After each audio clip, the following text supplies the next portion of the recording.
2K news we got for you. Apparently there's some drama going on in the 2K community. Something about the 2K League, for those of you unaware, there's an NBA 2K League. Pro players, I believe the starting salary is $30,000 a year for a player. You get access to a gym, coaching. You get to play in tournaments for like money. It was always on the front page, but like when it wasn't on the front page, I felt like it always struggled to grow. And I think it had more to do. The format I thought was cool. I thought it was a well-produced format, but I think the issue is the community, which is a cultural thing. Too many crabs in a bucket. The 2K community, they faced an uphill battle. I'm not gonna say what I got to say, but anytime I watch the Pro 2K League game on Twitch, it had a very interesting comment section because when I would watch other pro scenes, whether it was the FGC or Valorant or any type of shooter, people would just be rooting for their teams. Go, go, go. Whatever esports team you're in, they'd be rooting for their teams. But you go to the 2K League and 80% of the comments was, this nigga sucks. I should be in the league. Fuck this shit. These niggas goofies. I'm like, When I saw that shit, I was like, I don't think this league is gonna last. And unfortunately, it's a cultural thing. Motherfuckers can't just be happy for others. Oh, and then when they would do the draft, because one thing I did like about it that was really cool, that I would like to see other esports leagues adopt, they did like an actual draft. So what they would do is they would do tryouts every year for this. They would do online tryouts. I think there were like 3 tryouts that you had to go through. And if you made it to like the 3rd wave, you would get to show up to the actual draft and then teams would get to call your name. Really cool. I love to see brothers and sisters and whoever else was there get their name called. The NBA draft is one of my favorite days of the year. I love to see people of color prosper. So I thought it was dope. They were doing something different. But even on the draft day streams, brothers was getting their name called up. Their life is being changed. Niggas in the comments. He shouldn't be there. I was in the tryout with him. I put 20 on his head. I had a crazy ankle breaker in the tryout. Why he get picked over me? Just say congratulations. I'm gonna try harder next year. They couldn't do it.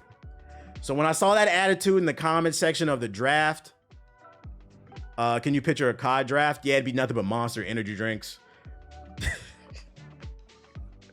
Monster energy drinks, sweat stains on the shirts, niggas with dirty hair. But something got announced, and I don't know if it was like layoffs or something. I didn't read. Not too long. Let's read it. The NBA and Take-Two are reimagining the NBA 2K League into a global digital entertainment business. Driven by a bold new vision, the future business will combine NBA and Take-Two brand assets and seek to engage consumers who live and play where pop culture, gaming, and basketball collide. The venture will feature a new digital media brand, immersive live events, and a revamped 2K competitive league. This includes a digital media brand, a social-first, always-on entertainment engine with a voice and content style that reflects the way younger fans understand and engage in this world. What does that mean? What does that mean? More Riz?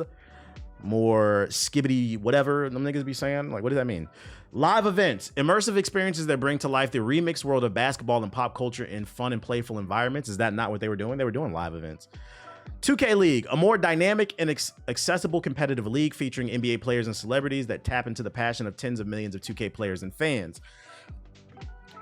Social media platforms and gaming have dramatically changed how fans consume and engage with sports. Our new endeavor sits at the intersection of these technological and behavioral shifts, and it will build, engage, and activate a broader fan base that is immersed in the basketball culture. We look forward to our next chapter, and we'll share more details in the 2025 competitive season. So they're not canceling the 2K League, but they're downscaling in some way and changing things in the format, because I'd imagine the viewership is not there. But besides, from the outside looking in, who's more of a casual 2K fan that understands entertainment, from the outside looking in, one of the things that I always criticized was the community, just the crabs in a bucket. And it's a cultural thing. And like, look, because I know what some of y'all are thinking. Some of y'all are thinking that what I'm saying is niggas, black people, are just trying to hold each other down when it comes to the 2K shit. They would just hate. No. If you part of the 2K community and you pay attention, it's a lot of white boys in the 2K community. Everybody plays 2K. Everybody loves basketball. And they be on that bullshit too. I've seen it on the timeline. So I'm not putting this on black people. I don't want anybody thinking that's what I'm saying. But it is a cultural issue in the 2K community where I think it's too many crabs in a bucket. And they're all on that bullshit.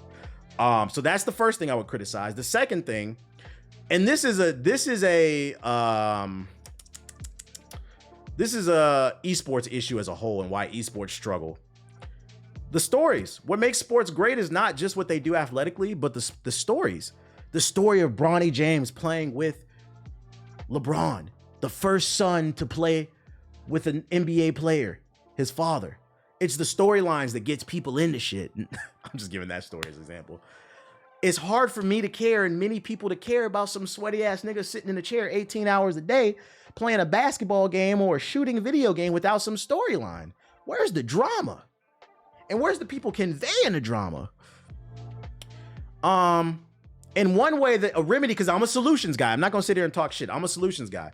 One thing that I think they can do, and I remember I brought this up in a Twitter space and niggas dismissed me. So I brought this up in a Twitter space. I'm like, yo, one thing that you guys could do is you have to make your pro players become content creators. When they're not practicing, you guys should be creating content around the Golden State Warriors esports team, the Timberwolves esports team. Don't just show up to tournaments and play the game and say, you suck. No, you suck. No, I'm better. No. Do content together. Like some AMP type shit. Do challenges together. Fun stuff, not just compete against each other. That way we can learn who the players are, who the teams are, make us care about it. You're bringing in viewership for your team, revenue for your team. You niggas need to hire me. That's an easy solution.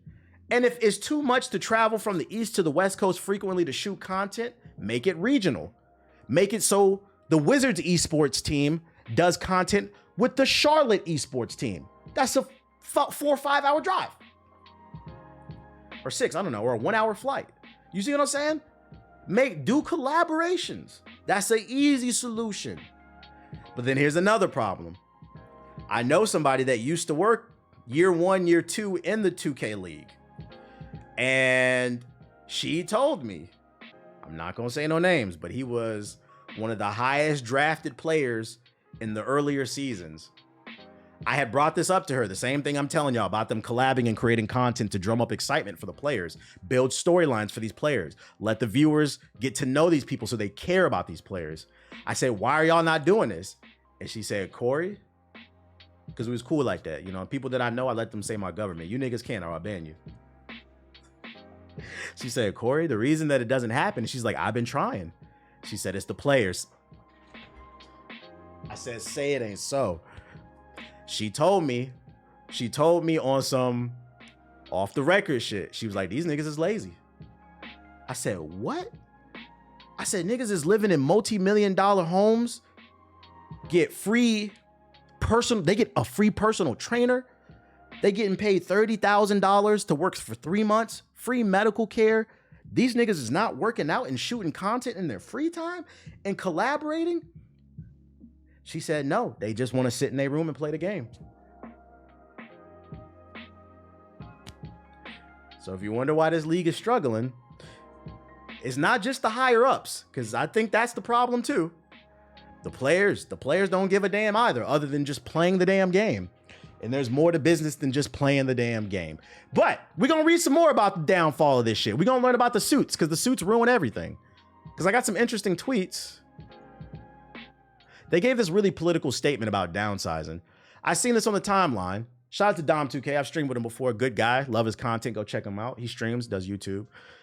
He's worked alongside the 2K community. Matter of fact, the 2K, he was just, if you follow him on IG, they just had an event this past weekend. He was there hosting. I think he does commentary. He put out some tweets. He said, I'm really sorry for all the people in the 2K League that I've met who are now being out of a job. The way in which this business was handled, not even giving people a heads up that they need another plan, is a crazy business. Same shit happened at G4. Found out from an article. Not to mention, I'm trying to wrap my mind around how Buddy basically showed up, got his friends paid, and dipped while screwing everyone else. If any of y'all who are displaced and want to move around the content world, my DMs are open for anyone always. He's basically saying there were resources that were wasted from the suits higher up that could have been used to better promote the league. And I have no reason to call him a liar. He's a good guy from what I know. Go out there and get those black jobs. Get those black jobs, man. So then this dude replies and he says, what happened? Long story short, the new CEO showed up to the 2K League this year, sabotaged it, created high-paying jobs for his friends that did nothing to help the league so that they could get paid, didn't tell anyone what the plan was going forward, and then ended the league on a whim, displacing hundreds of jobs unexpectedly. Classic nepotism play. Brought his friends in, made sure they got paid, then said, fuck everybody else.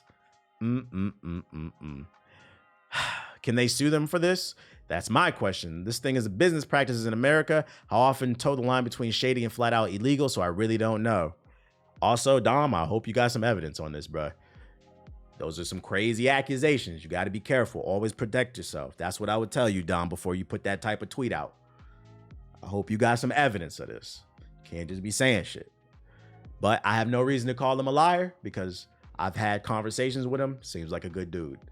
That's that narcissism. Can we stop?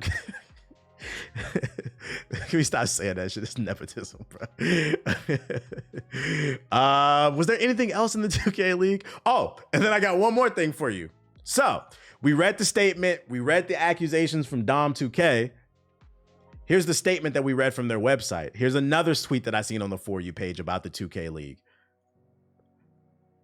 Somebody copy and pasted the statement in an A. For those of you unaware, all you stupid ass niggas out there using ChatGPT, Claude, Grok, whatever AI source that you're into, if you use AI, please just use it as a template and then go in and change things because there are AI detectors out there and they're very good. Apparently, this statement that they released to the public was detected as 100% AI. So not only are there accusations against the CEO of the 2K League for basically blowing up the league with nepotism and wasting resources, there's also proof they had no resources because they didn't even have money to hire somebody to write a correct PR statement. They went to Chatbot GPT. And the worst part is, they said it's most likely Chatbot GPT 3.5, the free one. Maybe GPT-4 Gemini that we don't even know. They might not even be able to afford the $20 a month GPT-4. The 2K League is synonymous for, and it says 100.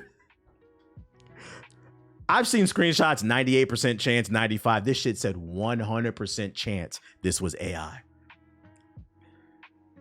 The 2K League is synonymous, or 2K community is synonymous for taking L's. They're known for being toxic, and even the professional league is toxic.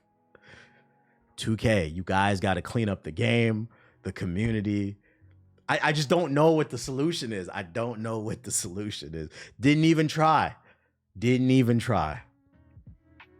I hope they get it together because, I mean, from this statement, it sounds like they're downsizing and restructuring the company. It doesn't sound like it's over. I could be wrong.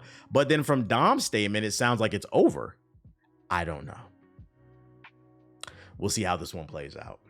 Because at the end of the day, jokes aside, you never want to see people lose their jobs. You don't want to see people out their income. And also, you never want to see people get their dreams crushed, especially in the hands of somebody that had no insight on the culture or how to run a company. But that being said, if this does survive, there are things that I think you guys can do to help the platform grow. Hit my line, because y'all don't know what the fuck y'all doing. Just know it's going to cost. Keeping it in the realm of displeased gamers. What up, XDO? Welcome to the stream. Keeping it in the realm of gamers who are not happy with their game's maker. GTA Online adds a quality of life feature players have wanted for years. Then it upsets everyone by paywalling it. This is one of the slimiest things they've done in a while. There's one quality of life feature that GTA Online players have wanted pretty much since the game came out, and Rockstar just got around to implementing it behind a paywall. GTA's online latest event is called Bottom Dollar Bounties and focuses on letting players live that Dog the Bounty Hunter life in Los Santos, but it also adds the new Vinewood Club app in the in-game phone. This app lets you easily request vehicles, claim all outstanding business safe earnings, and replenish ammo on your in-game phone. Collecting cash from your businesses in GTA Online has always been a bit of a pain, and being able to do it from your phone instead of obviously a massive improvement. The catch, of course, is that it's only available to GTA Plus subscribers who pay $8 a month. They said in a quote, "Since day one, there were already concerns GTA Plus would start letting out genuinely good features from non-subscribing players, right? Select ad." Oh, this is not from them. This is from a fan. On GTA Online subreddit. "The car dealership and shit was already stretching it out, but now including collecting cash behind a paywall, that's genuinely sad and makes us a lot more concerned for GTA Online. So many players requested this feature, yet they're listening to our feedback and figuring out how to monetize it. This is one of the slimiest things that they've done in a while." And just more people bitching from the subreddit. So I'm just going to go ahead and say it. I said it way back in NBA 2K13. Or was it 14? Might have been 14 when they first introduced VC. Don't buy this shit. This is a slippery slope. It's going to get worse. And 2K went from becoming one of the most beloved video games in history to now one of the most hated. So I'm going to go ahead and tell you now.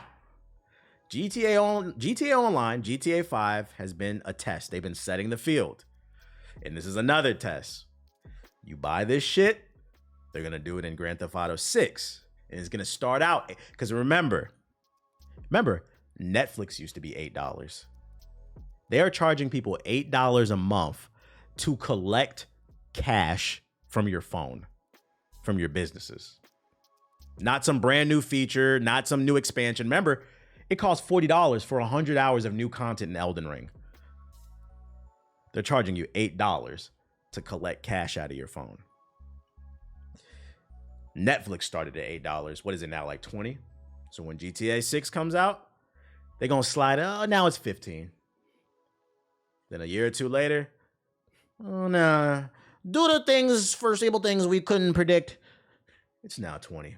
Then it becomes 25, then 30. I try to tell y'all, I'm not buying this shit. Grand Theft Auto, I know you guys, I'm asking you to exercise discernment. Be a fucking adult. Be a responsible adult, a responsible taxpayer. That's all I'm asking. Act like you have bills. I know people love Grand Theft Auto, but Grand Theft Auto is not that important. The needs of the many will always outweigh the needs of the few. One game, no matter how good it is and how much you love it, one game is not more important than the gaming industry as a whole. Because all it takes is one game to fuck up the rest of the industry. You heard it here first. You're getting tested. Glorified subscription service. Some bullshit. Shout out to Avenger with the sub. I appreciate it. Shout out to the Avenger with the sub. Other news I got for you, Nintendo shit. Nintendo president reveals plans to avoid scalping issues with the Switch 2. For those you remember back during peak COVID hours, PlayStation 5 was through the roof. They was costing like $800 to $1,000. There was a chip shortage, and then scalpers were using bots to buy them all up and then resell them on eBay. And like dumbasses, y'all bought them. Should have actually... Let me read the article. They say in a quote, Nintendo's president, "As a countermeasure against resales, we believe the most important thing is to produce a sufficient number to meet customer demand, and this idea has not changed since last year. In addition to this, we are considering whether or not there are any other measurements that can be taken to the extent that allowed by laws and regulations, taking into account the circumstances of each region." Translation, what Nintendo is saying is we're gearing up. This makes me think the rumor's true. The Switch 2 is coming in 2025. It makes me think it's true. I'm not saying it is. It just makes me think. It's coming soon, and they're gearing up production for it. And they said to counterbalance the scalpers, we're going to make as many Switch 2s as possible. They also said in this article that the chip shortage has been solved. And I commend them for trying to battle scalpers. The issue with this is there's no guarantee that they can have some type of legal ramifications for people scalping. And also, just because you make more does not stop the scalping. Just look at the shoe business. The thing with scalpers is they use bots. So if you if you make more Switch 2s, it doesn't matter because if they're using bots, the bot is just going to buy more Switch 2s. They have to put some type of system in place. I know we talked about this on the podcast, and just to spoil a little bit, JG was saying on there that the artist J Balvin was doing a drop for like his sneakers or his clothes or something like that, and you had to get like a custom code from being a fan. They have to put some type of 2-step verification in this bitch to stop people. No new Nintendo accounts. Your Nintendo account has to be at least like 3 months old or something like that to buy a Switch 2 or something. I don't know. They have to put something in place to stop it, because like it's bots that are buying this shit. And then on the consumer side of things, I'm hoping that scalpers don't get the Switch 2 when it comes out. Although I'm curious even if they will go after it, because the PS5 is considered cool, you know? It's not like gamer nerd shit. If you have a PlayStation, you're cool. It's the cool kid shit. I don't know if it'll be the same with Nintendo. I feel like people, not everybody, because obviously there are people like you guys who watch my stream, and like me and, you know, people on the podcast. We play everything. Sometimes being a gamer intersections. You play Nintendo, you also play PlayStation, PC. But there are gamers out there that like, I play Xbox, I play PlayStation. I'm not playing that Nintendo shit. You niggas play Luigi's Mansion. We love Luigi's Mansion over here. But there are people like that. So I'm curious if they'll even care. That being said, if the scalping does happen, this is where I'm going to talk about the consumer. Newsflash. Those PS5s would have not been $1,000 3-4 years ago if you niggas didn't buy them. Once again, those PlayStation 5s would have not been $1,000 3-4 years ago if you niggas didn't buy them. So if the scalpers come and get these Switch 2s, I know this is easier said than done. Everybody's got to be on the same page. But if everybody exercises discernment, be a responsible tax-paying citizen, and you don't buy from the scalpers, I'm trying to teach you guys how capitalism and the free market works. If nobody's buying, they're forced to bring the price down. But if everyone wants to buy and there's a low supply chain, it makes the price go up. Nobody wants to buy Suicide Squad. That's why when I brought it up earlier, it's 70% off, and it just came out this year. That's not normal. Maybe 20% off, 10% off. 70% is a crazy number. It's 70% off because nobody wants to buy it. This is economics 101. Be a responsible adult. The Switch 2 is not that, especially because, I'm going to be honest, day one Switch 2, what games are going to be there? I'm a content creator. It's my job. So like, let me be the guinea pig. Day one Switch 2, I predict Metroid Prime 4 because Metroid Prime 4 is going to run in 480p on the Switch 1. On the Switch 2, it'll run at 1080p, and they'll call it the Elite Edition or Premier Edition. I don't know.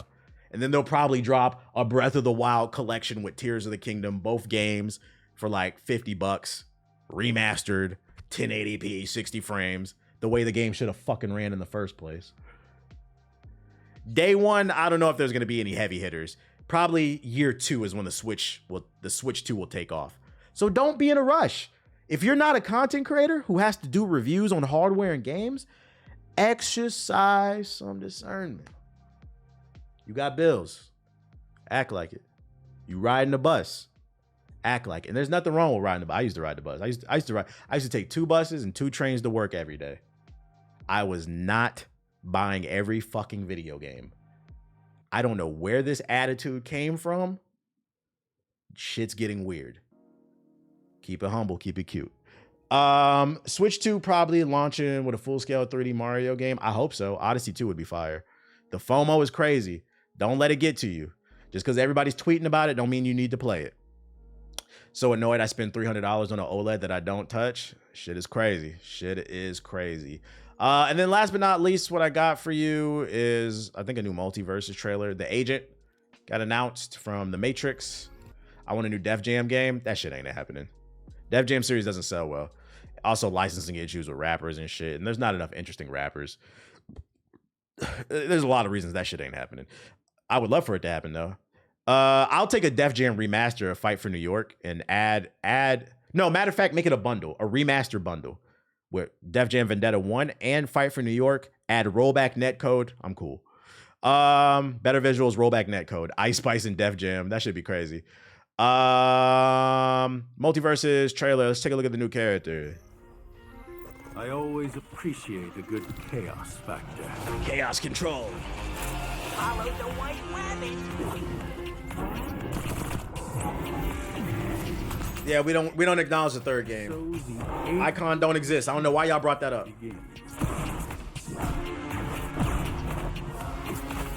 He teleports. Yo, that down kick is disrespectful. That down smash. Oh, that's fire. I like that. I like the reference where he's shooting like it's in slow motion. That's fire. Like a little reference. Mr. Anderson. First time destroying a Kryptonian. I love you here and talking about news, and I'm not even a hardcore gamer. I appreciate it. My girlfriend's best friend says the same thing. She's like, this is the favorite part. Let me tell you why. Let me teach y'all a lesson that don't got nothing to do with content creation. If you want to be a business owner in anything, any business, people are passionate about passionate people. Shit.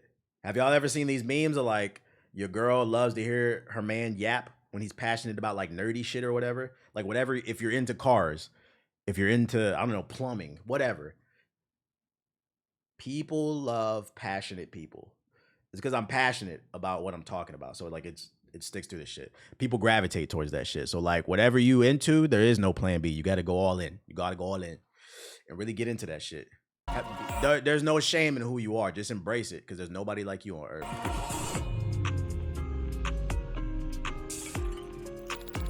Me coded because I love hearing you talk too. You gotta be passionate. I try to drop gems too. I try to talk it because I feel like a lot of stuff, even though I do be talking about games, I do be talking about real life shit too. Like economic. I be trying to intertwine it.